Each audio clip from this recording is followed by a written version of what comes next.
I think it was sometime in 2009, I got a phone call from Dale Johnson at Minnesota Opera, and he had the idea to make an opera out of the French film Joyeux Noël. And I would have to say that was the phone call that changed my life. One more week here in Glasgow, then This is my first opera, but I realized about 5 minutes after getting Mark Campbell's amazing libretto, putting the pages on the piano and starting to compose the beginning of the piece, that I love telling stories through music. It's something I'd always known, but I always imagined I would be writing for film, never opera.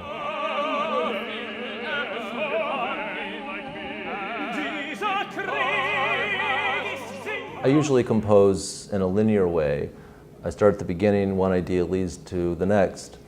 But in this case, there was an aria that I really felt I had to skip to.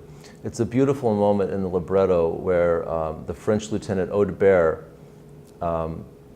has just come out of this great battle, and in the battle he lost the only photo he had of his wife, who's home pregnant with their first child.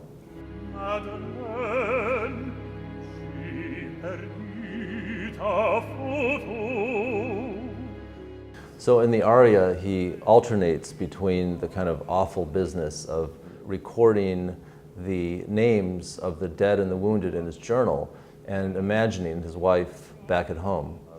I should probably mention that when I wrote the aria, I was away for work and my wife was home pregnant with our child, so the music came out of me pretty naturally.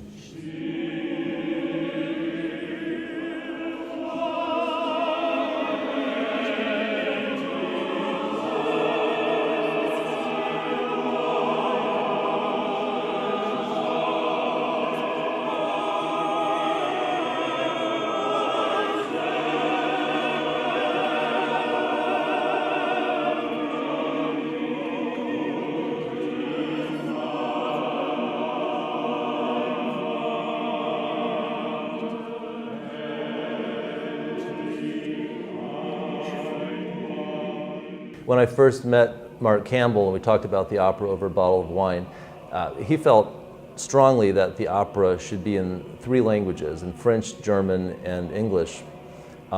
He was imagining a scene where all of the armies are singing in 3 languages at the same time about being home. And I pretty much just lost it right there in the restaurant.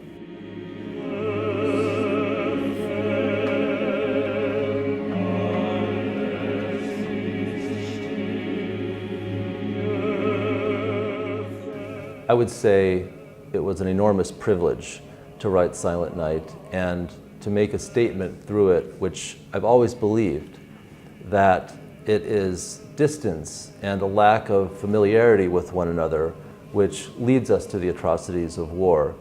That once you see your sworn enemy is not so different from yourself, the whole thing falls apart.